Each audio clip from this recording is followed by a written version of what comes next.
গতকাল বাংলাদেশের পররাষ্ট্র মন্ত্রণালয়ের পক্ষ থেকে একটা বিবৃতি দেওয়া হয়েছিল। ভারতের হাই কমিশনারকে তলব করেছে বাংলাদেশ পররাষ্ট্র মন্ত্রণালয়। তলব করে কি বলা হয়েছে না বলা হয়েছে এটা নিয়ে আপনারা সবাই অলরেডি জেনে গেছেন। এটা নিয়ে বিস্তারিত ব্যাখ্যা দেবার কিছু নাই।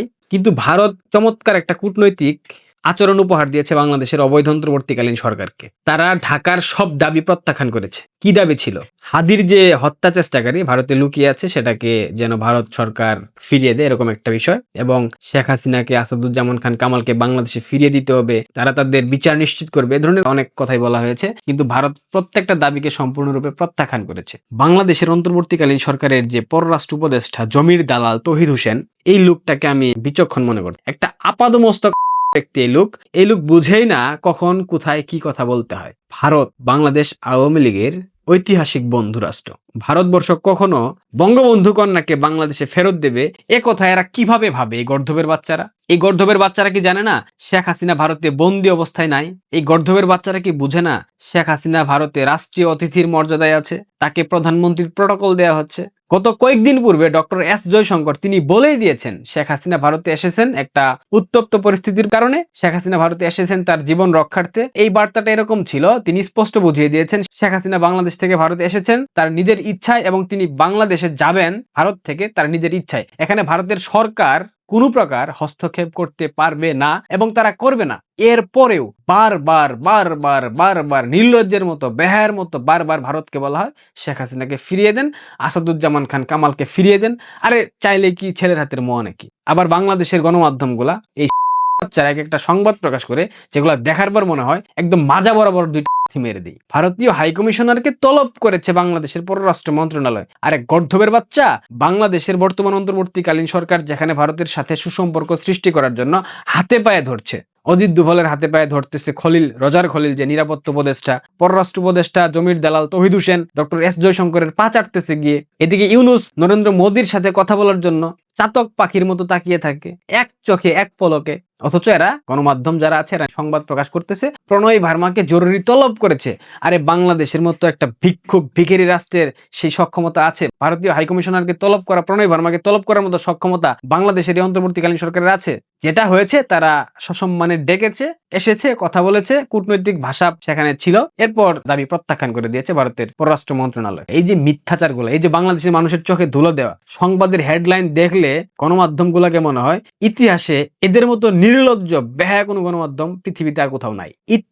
ইত্তেফাকের মতো পত্রিকা, জনকণ্ঠের মতো পত্রিকা এ ধরনের বিভ্রান্তিকর সংবাদ প্রকাশ করে। কালের কণ্ঠ এটা তো এখন জামাত কণ্ঠ হয়ে গেছে, এটা এখন ইউনুস কণ্ঠ হয়ে গেছে। এখানে যে ধরনের সংবাদ প্রকাশ করা হয় এগুলো আসলে সাংবাদিকতার কোনো মানের মধ্যে পড়ে না। মানে সংবাদ মাধ্যম জগতের কিছু রুলস আছে, কিছু এথিক্স আছে, এদের মধ্যে এথিক্সের বিন্দুমাত্র কিছু নাই, এদের কোনো রুলস নাই। এরা যখন যেভাবে পারতেছে সেভাবে সংবাদ প্রকাশ করতেছে, ডাস্টবিন শফিক যেভাবে বলতেছে সেভাবে সংবাদ প্রকাশ করতেছে, জামাতের এজেন্ডা বাস্তবায়ন করতেছে।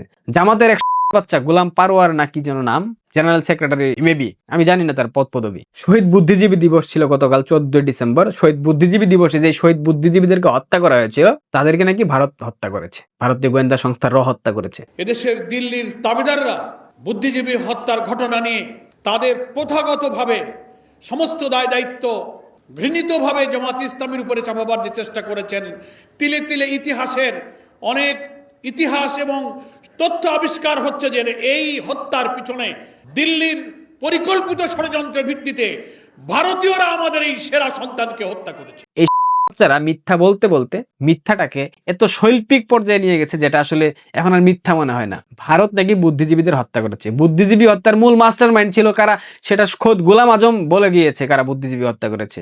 আমি দুপুরে খাচ্ছি, তার ওয়াইফ এসে বারান্দায় কান্নাকাটা করছে। কি ব্যাপার বলে যে ওনাকে ধরে নিয়ে গেছে। তা আমি পার্টিকুলার্স নিলাম। তারা ফার্মারে আমাকে বলছিলেন যে সার্কিট হাউসে ব্রিগেডিয়ার কাসেম বসে, কোনো কমপ্লেন হলে ওনার কাছে আগে বলবেন। আমি ওনাকে ফোন করলাম।